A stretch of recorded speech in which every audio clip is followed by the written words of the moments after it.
The Marvel crossover with Magic the Gathering is finally here, with 5 brand new Marvel legendary creatures helming your Commander deck. The Wolverine, the Black Panther, the Captain American Man, the Storm, and the Robert Downey Jr. Each Commander deck will cost you $40 to $50 and comes with... I'm sorry, what?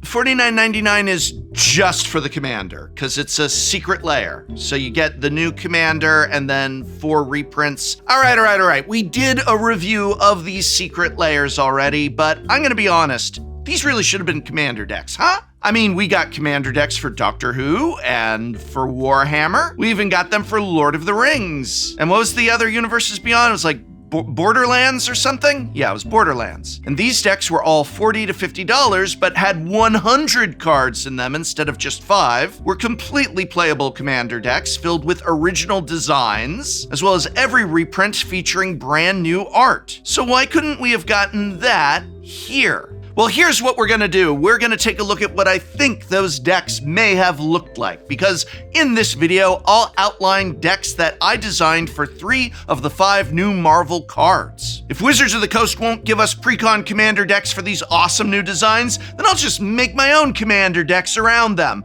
with reprints and synergy. To create a uniform structure for each deck, I designed them with a budget of $100 after buying the secret layer that the face commander came in. So the idea here is that you spend that $40 to $50 on the Captain America secret layer, and then you spend another $100 to build the rest of the deck which we have designed. Make sense? Please note that this video isn't just a deck tech for these decks, but more of a overview of the main cards and combos and overall deck strategy. So think of it more like a deck study guide, yeah. And so, as Captain America might say, Avengers Commander Precon decks, it's clobberin' time!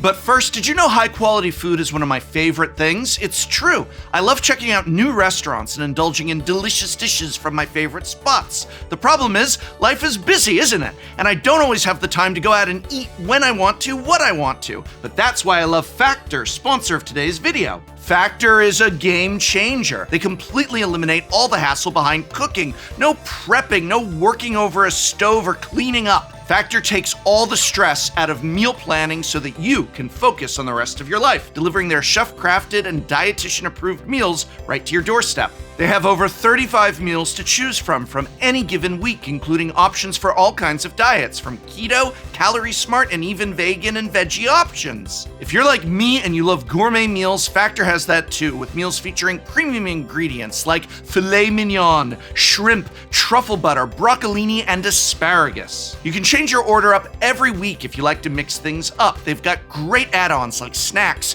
breakfasts, and the on-the-go lunch for your business days. Factor understands how hectic life can get. You can change your order up every week if you'd like to, with plans ranging from as few as 4 meals all the way up to 18 meals if you don't want to ever have to think about cooking ever again.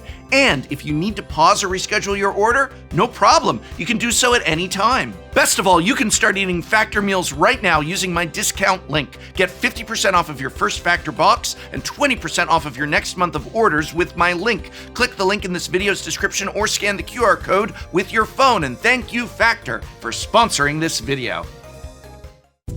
Let's begin with our Storm, Force of Nature Precon, built around the shocking, I know, Storm mechanic. Storm, Force of Nature is a 3/4 legendary mutant hero creature for 1 generic and teamer mana. She has flying and vigilance, and whenever she deals combat damage to a player, the next instant or sorcery spell you cast this turn has Storm. Honestly, the design of Storm, Force of Nature is a masterpiece. The design team perfectly translated the flavor of Storm serenely flying over the battlefield, steadily brewing a storm that then unleashes onto your opponents. Unlike many Storm decks, though, this precon isn't running any cards in the 99 with the Storm mechanic. Why not? Because you don't need them. You pilot this deck by casting a bunch of instants and sorceries in your pre-combat main phase to power up your Storm count. Then, go to combat, attack with Storm, and then cast a spell in your second main phase that gets multiplied by your Storm count. The core of this deck is a lot of cantrips and spell-based mana ramp that will help you assemble the resources you need to power out a big turn. The deck also runs some utility creatures like cost reducers as well as all-star Magecraft cards for any Storm deck.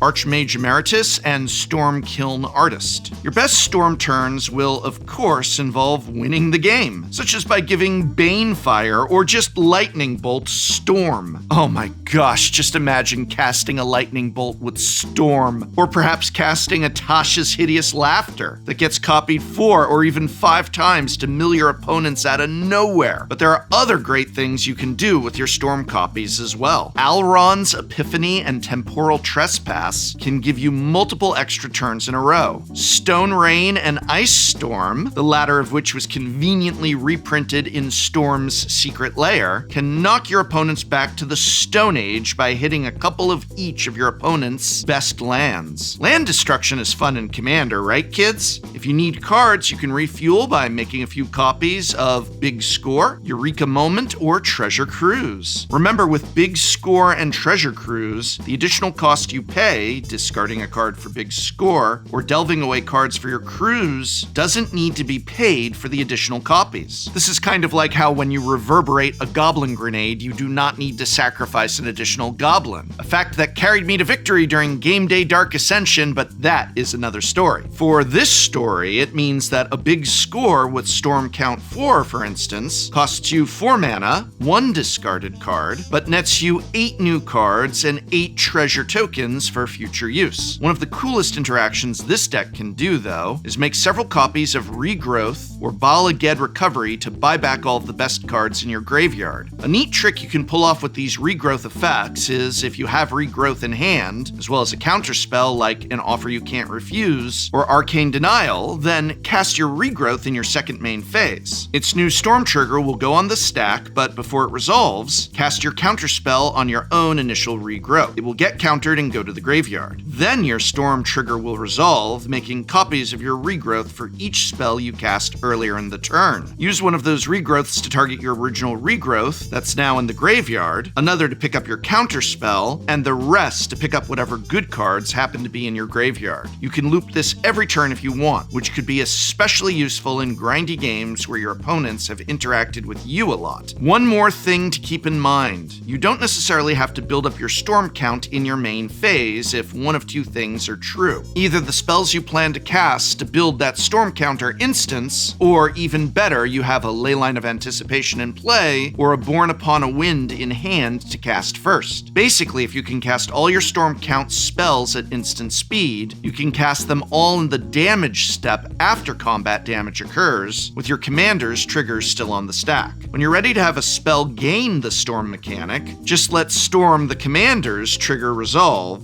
then cast your spell that gains Storm the mechanic. I know that might sound a bit confusing, but I promise it's worth learning how to do. The reason for doing this is, first of all, it lets you use the mana you generate off of rituals like Storm's Will, or Manamorphous Borealis, for casting your Storm spell. Otherwise, you'd lose that mana after your main phase when you go to combat. And you can't use these spells to generate Storm and mana post-combat because you can't cast any additional spells between Storm's ability resolving and the spell you want to gain the Storm mechanic. Secondly, this play pattern is important for giving you the maximum amount of information you can have before you start putting spells on the stack. If you cast a bunch of spells pre-combat, for instance, you might tap yourself out of counter magic that can protect Storm from your opponent's removal. The trick isn't something you need to master right away, but the better you get at timing your spells, the more success you'll have with Storm's Storm deck. But Storm isn't the only commander that we're going to be building a deck for here today. There's also the Uncanny Wolverine. I don't really have time to do a CGI claw thing. You can just use your imagination. It's better than CGI. Shoom!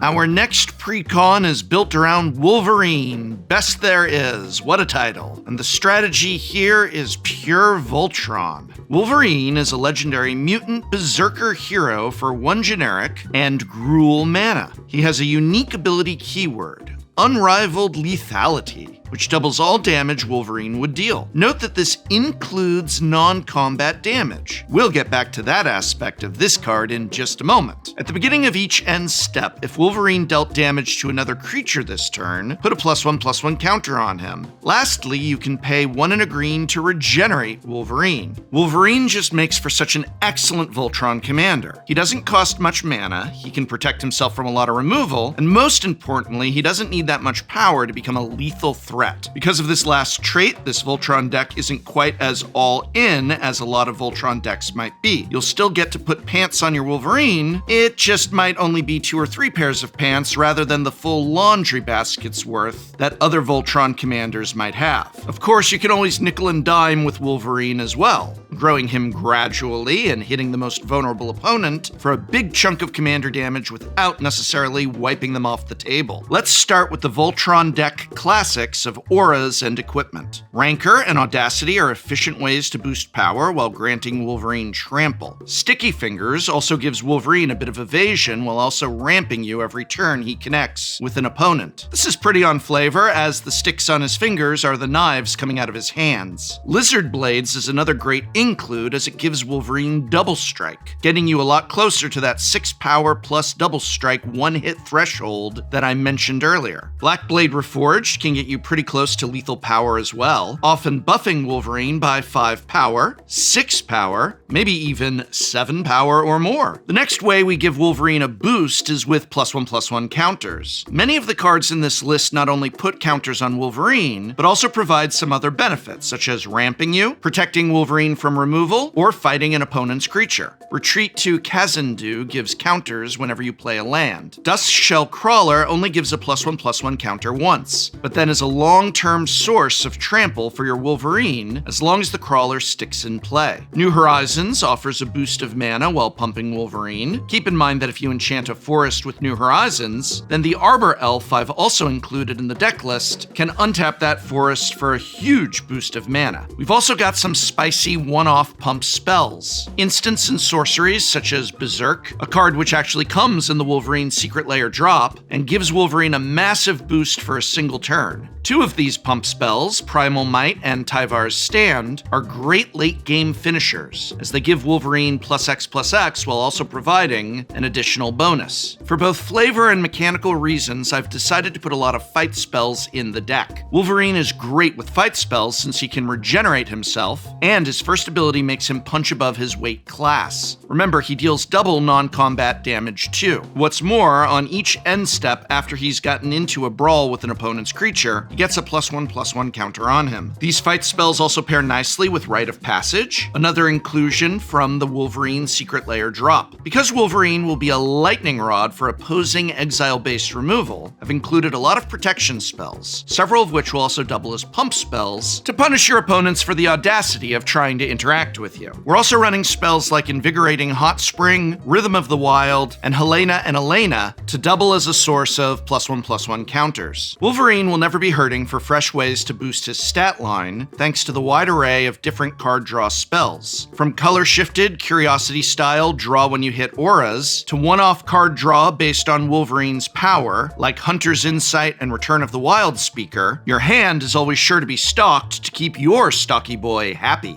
One more thing I've included in this deck list is a trio of mutate creatures, both because they're good in the deck and because I couldn't resist giving you the opportunity to mutate onto your mutant hero. Remember that if you layer your mutate creatures on top of Wolverine, he gets their base power and toughness as his own, which means putting Sawtusk Demolisher on top of Wolverine gives him +4/+4 in addition to destroying an opponent's non-creature permanent. If you don't like the idea of covering up your Wolverine's beautiful angry face, you can also just mutate these creatures below him. You won't get the power and toughness boost, but you'll get to keep looking at your Wolverine. Pretty handsome, bub.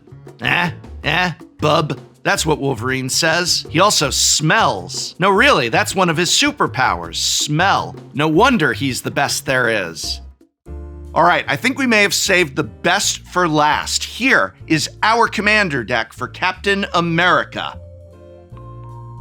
Our next Marvel Precon is a Jeskai equipment deck built around Captain America, First Avenger. Captain America is a 4/4 human soldier hero for a red, white, and blue mana. Not a white, blue, and red mana. Very flavorful. Cap has two abilities that go together like America and its love for baseball. Throw and Catch. Throw is an activated ability that costs 3 mana plus unattaching an equipment attached to Captain America. If you do, deal damage equal to that equipment's mana value, divided as you choose between 1, 2, or 3 targets. Catch says, at the beginning of combat on your turn, attach up to 1 target equipment you control onto Captain America. Red-white equipment decks are nothing new in Commander, but getting to add blue to them is a nice upgrade, since now we get to put sweet card advantage equipment in our deck like Key to the Vault and the Reality Chip, as well as the exceptional evasive equipment Winged Boots. We also get to benefit from the card draw engines of Joyra, Weatherlight Captain, and Whirlwind of Thought. Plus, we're not going to turn down the mana boost, haste, and flying that Delacos, Crafter of Wonders, offers us. Just don't fly too close to the sun, Cap. All told, there are nearly 30 equipment included in this deck list. These equipment fill a wide variety of roles, from simply buffing power and toughness, to giving Cap evasion or protection, to making other equipment equip for free. Excalibur is obscene in this deck, which is why I included it despite it taking up a full 20% of the deck's budget. See, it doesn't cost much to cast thanks to the many historic permanents in the deck, and when you detach it with Throw, Cap deals 12 damage split however you like among up to 3 targets. That's enough to kill nearly any creature in the game. We've got a few other big equipment too, like Argentum Armor, which can be thrown pre-combat to deal 6, and then reattached at the beginning of combat with Catch, so that you can then blow up a permanent. Dissection Tools is another great one, giving lifelink to the damage you deal with Throw. Cap's ability even gets around the Sacrifice a Creature equip clause on Dissection Tools, which is a great bonus. You can tell this deck list is set after Avengers Endgame because, spoilers, Cap is bringing Thor's hammer into battle with him. I guess you could say he's worthy after all, and now it's clobberin' time. Watch out, Cap Smash! The deck is also running a host of popular Equipment Matters creatures. Shram, of course, an absolute classic, and Pure Steel Paladin, a favorite of mine, both of which keep your hand stocked with fresh cards, while Stonehewer Giant and Kellen the Fey-Blooded are there to tutor up your best equipment, and are a couple of creatures that boost Cap while he's equipped. There's also a lot of ways to equip your creatures for free in the list besides just relying on Cap's catch ability. Captain America's Aid, the reskin of Sigarda's Aid, is in this list, as is Forge Anew and a number of others. These cards provide a hidden mana boost, which is good because Jeskai is not a color combination known for its mana generation. It is worth noting that Captain America's Aid is actually a non-bow with Cap's shield, otherwise known as the Shield of War and Peace, otherwise known as the Sword of War and Peace, otherwise known as, like I said, a non-bow. You see, the shield gives your captain protection from white and red. Well, Captain America's Aid is white, which means it can't target Captain America as long as his shield is equipped. It's also worth noting that any white or red equipment you may have in play can't be equipped to Cap while he is wearing his shield. This is actually a pretty disappointing non-bow that the designers of this drop surely should have caught before choosing Sword of War and Peace for the Cap's shield reskin. But I've decided to keep the shield in the list anyway because it feels wrong to have a Captain America deck without his shield. What you can do is throw the shield with Cap's first ability, then use the time when it's unequipped to attach other equipment to Cap with Captain America's Aid. But it would be nice if this wasn't a thing you had to worry about, especially since this is not a very intuitive problem to new players.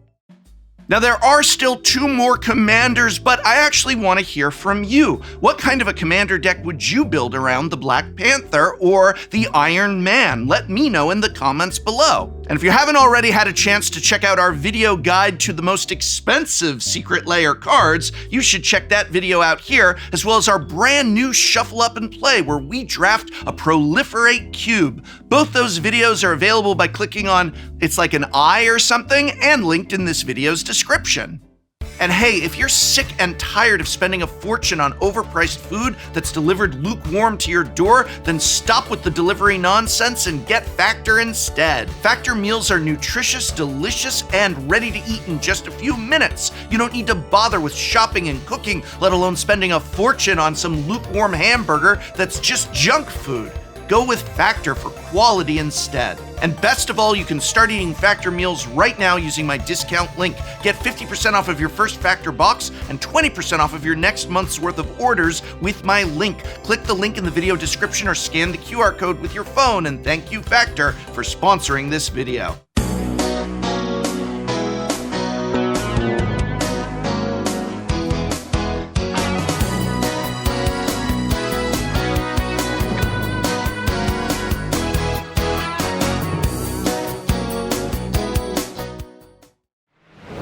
Next time on Shuffle Up and Play. Today, I have invited absolute luminaries and Jimmy.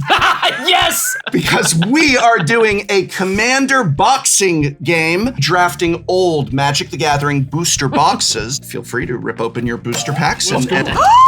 What'd you get? Cyclone! Oh! On the first pack? Oh, come on! Profits no blockers. I